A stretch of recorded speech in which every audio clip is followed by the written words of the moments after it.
So we stay on top of it, and the key is to always be open. Machito listened to everything, from Count Basie, the Beatles, Tito Puente. He wanted to know what was going on. Where is the pulse of the nation at this instance? I mean, he went with different trends. He recorded the twist. He did boogaloos. He did all those things because it's part of the business. But he liked to stay on top of it, and I try to do the same. I don't close my ear to rap music or anything along those lines, because there is a certain level of validity there, and there's quality there. You got to look for it, but you got to look for anything that's good. But there's quality there. So then those are the things that I work on and that I look at, and that I feel positive about the future.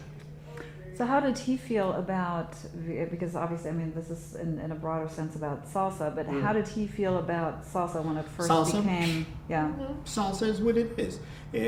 Tito Puente used to say, what is it, Goya sauce or Ronzoni sauce or ragu? Salsa is a catch-all term, which just really is covering all the idioms. Cha-cha, mambo, samontuno, guamaco, what is it? It's swinging, it's great, it tastes good, tiene salsa. So now this catchphrase comes along. A lot of people were very anti that, and I understand that. But Machito won a Grammy Award under the title of Machito and his Salsa Big Band. So then how crazy is that? When they asked us to identify what we played, and when they asked, not me, but when they asked Machito, what is it that you play? He said, bro, what I play is what I've been playing all along, Cuban music. Mambo, cha-cha, guaguancoso, montuno, guaracha, bolero, rumba, that's all Cuban music. You want to call it salsa for the purposes of identification and people having something to catch on to in the sense of, oh, this is what that is? Well, okay, cool. So then you know what? Now when we record again, that we recorded in Holland for Timeless Records, we did 3 albums for them.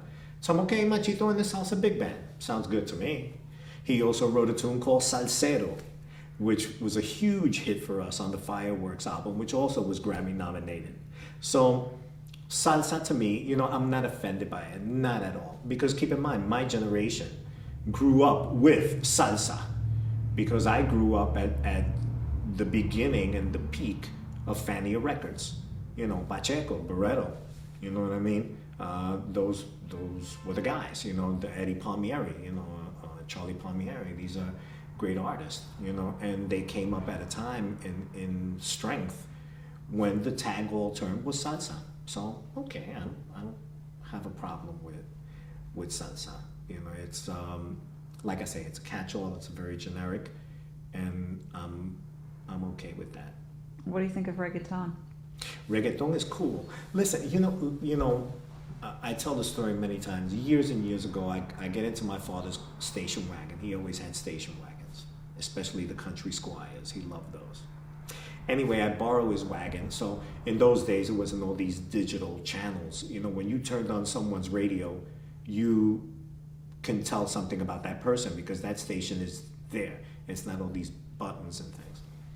And I get in the car and I start driving and I turn on the radio. And he had on like Quiet Riot, AC/DC, Megadeth, and I'm like, yo, man, Daddy finally flipped out, man, if he's listening to this kind of stuff, So I did the stuff I had to do. And when I get home, I give him back his keys. I'll tell him, Daddy, let me ask you a quick question, man. What are you listening to on the radio, man? I turned on the radio. You listen to acid rock now? You're listening to heavy metal? Have you lost your mind?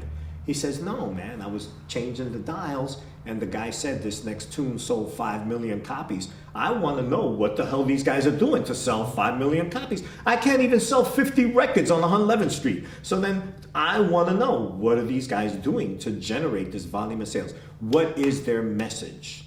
What is it that they're saying or playing that will make 5 million people walk outside of their door and buy this record? What is it? Let me see if I can catch into this. So then that was, I think, his strength, that he stayed current. Of course he had things that, he never got away from because it's just who you are.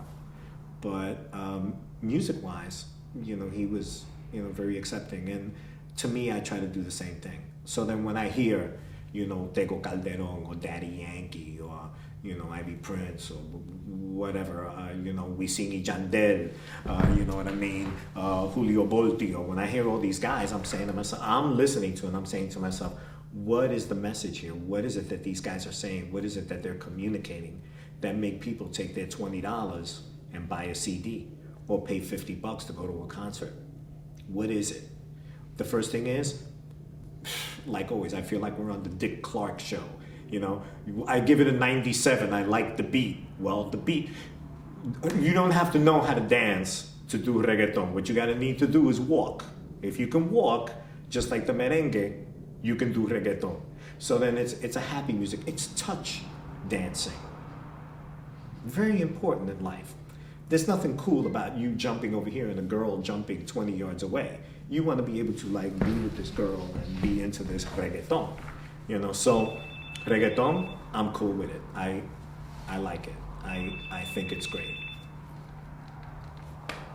Too many phones.